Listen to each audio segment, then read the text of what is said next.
E eu creio que Deus tem algo a falar, assim como falou em meu coração. Creio que Deus tem algo a falar no seu coração. Então, para isso, queridos, eu gostaria de pensar com os amados e peço que você abra sua Bíblia. 2 Reis, capítulo 4, a partir do verso 38. 2 Reis, capítulo 4, a partir do verso 38. Eu vou estar lendo, os irmãos estarão acompanhando. Eliseu voltou para Gilgal. Havia fome naquela terra. Quando os discípulos dos profetas estavam sentados diante dele, Eliseu disse ao seu servo: ponha a panela grande no fogo e faça um cozido para os discípulos dos profetas. Então um deles saiu para o campo a fim de apanhar ervas. Ele achou uma trepadeira silvestre e, colhendo os frutos, encheu a sua capa com eles. Voltou para casa, cortou os frutos em pequenos e o pôs na panela, em pedaços, e o pôs na panela, mesmo sem saber o que eram.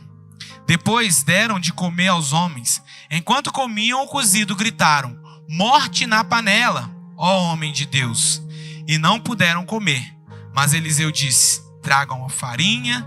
Ele colocou na panela e disse: sirva às pessoas para que comam. E já não havia mal nenhum na panela.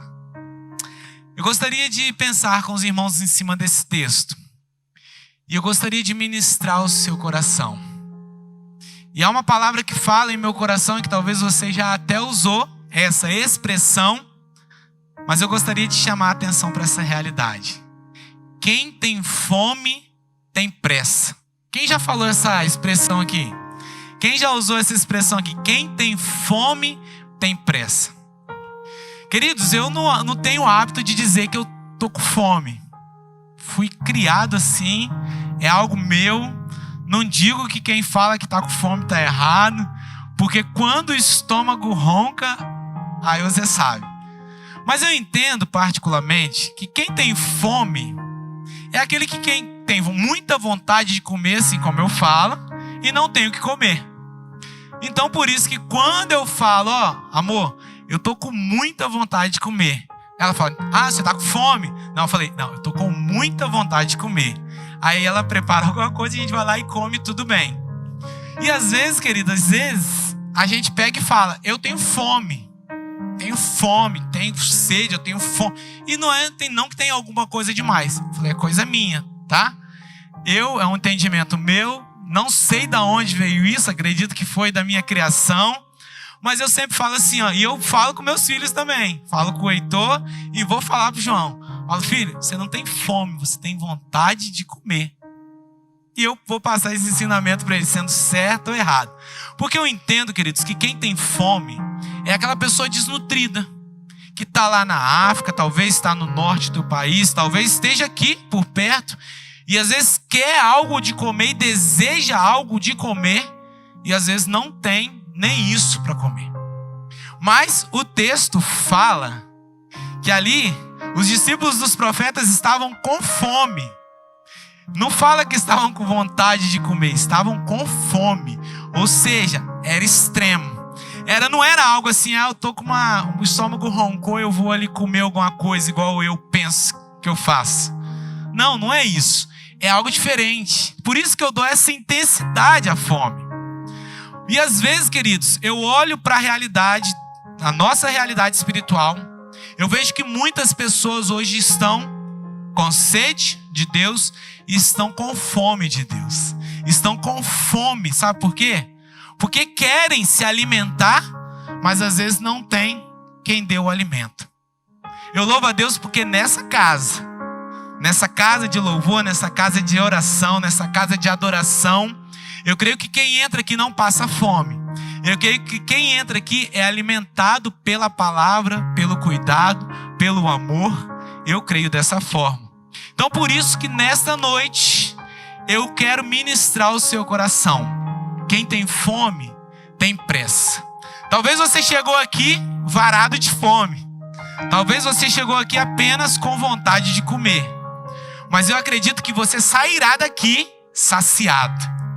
Eu creio nessa realidade. Mas, olhando para esse texto, eu vejo alguns aspectos. Os aspectos que eu posso tirar ali do próprio texto e tirar lições para as nossas vidas. A fome daqueles que estavam ali. A fome daqueles que estavam ali em Gilgal e estavam realmente e literalmente com vontade de suprir essa fome. Queridos, o interessante é que quando nós olhamos para essa realidade de quem tem fome tem pressa, e eu vejo isso às vezes em algumas postagens até no nosso grupo. Gente, vamos levantar uma cesta básica, porque a fome não espera. A fome não é algo que dá para deixar para amanhã. E infelizmente, como a gente não sabe o que é fome, às vezes a gente esquece. Às vezes a gente pega e fala assim, não, eu vou levar no culto de quinta-feira. Aí chega no culto de quinta-feira, como não é o nosso estômago que está roncando, como não é a nossa geladeira que está vazia, como não é a nossa despensa que não tem nada, que está um deserto, às vezes a gente vai e esquece. Mas eu acredito que se a gente trouxesse para cá na quinta-feira, seja no domingo ou no dia marcado, aquilo que foi proposto a ser trazido, aquela pessoa que receberia essa cesta estaria muito feliz. Então, queridos, quando nós estamos com fome, e essa é uma realidade, quando igual aqueles discípulos estavam, o que vem é lucro, o que vem é bem visto, o que vem sacia. Eu sei da realidade de crianças que comem trigo, bolinho de trigo molhado ali e se saciam com isso. Ou bolinho de farinha e se saciam com isso. Sabe por quê? Porque é o que tem. Porque é o que está ali à disposição. Hoje nós olhamos para nossas crianças e é o grande desafio da nossa realidade é saber criar os nossos filhos, saber criar aqueles que estão conosco e falar bem assim, filho, hoje você vai comer arroz e feijão. Que? Não tem carne? Ou do contrário, hoje você vai comer franguinho. Não quero não. Hoje eu não quero franguinho não. Hoje eu quero outra coisa. E assim escolher. E às vezes a gente fala, filho, tem criança que nem isso tem que comer. Então come. Então se sacia com isso que tem. Ou do contrário, se ela em casa eu viro e falo o seguinte, você não quer comer, não tem problema não, filho. Come o que tem. Porque outra coisa você não vai comer. Se não for o que tem. E assim a gente cria. Mas a grande realidade é que quem tem fome tem pressa.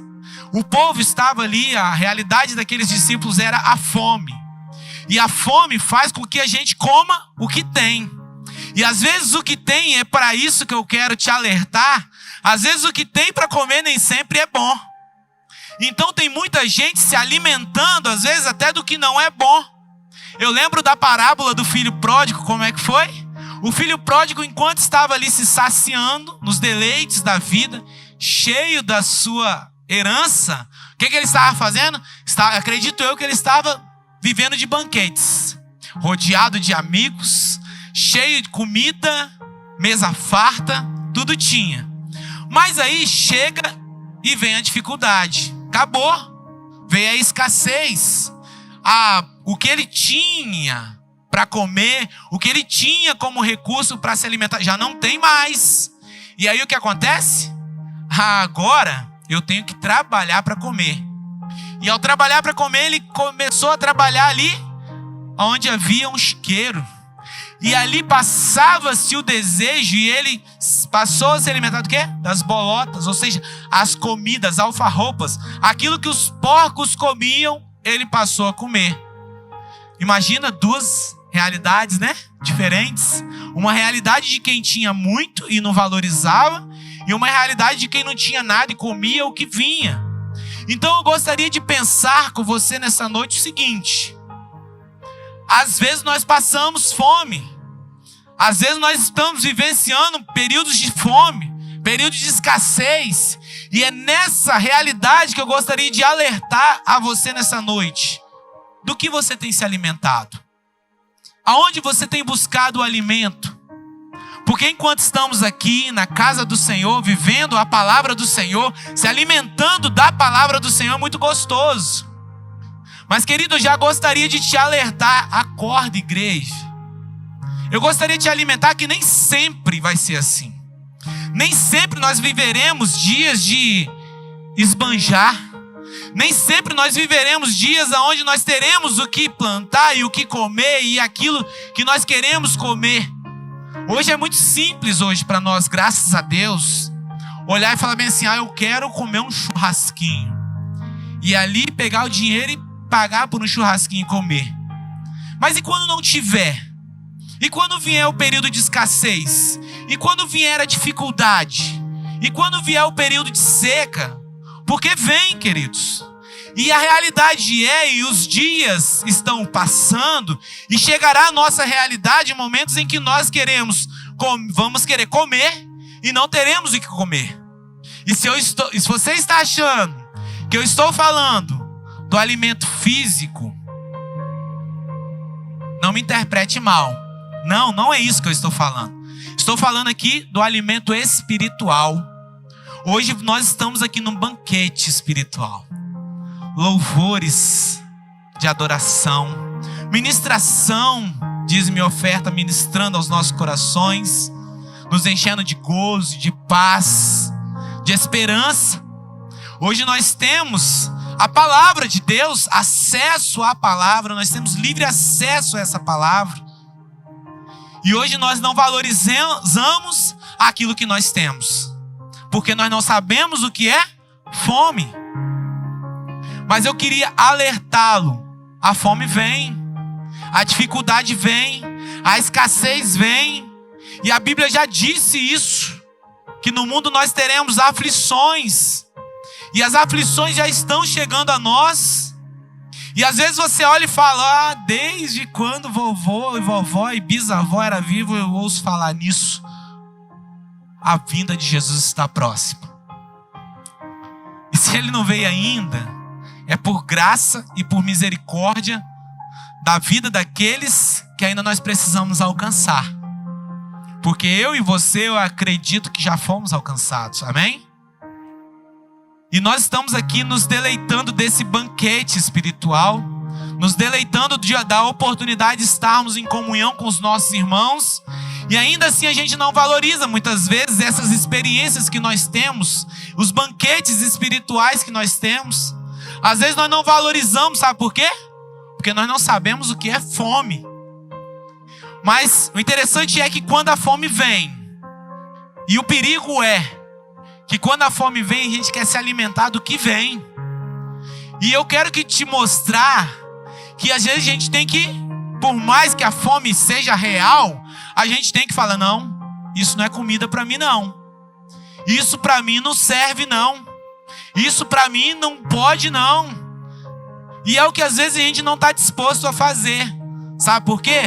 Porque na vida espiritual, no meu estar com Cristo, no meu bem-estar com Cristo, na minha caminhada com Cristo, precisa haver renúncias. E são essas renúncias que eu não quero abrir mão. São as coisas que eu trago do mundo, que eu não quero me afastar delas. E por isso eu vou caminhando, e vou caminhando, e não consigo me desprender disso. Mas eu continuo com o estômago roncando, sabe por quê? Porque nada disso pode saciar minha fome.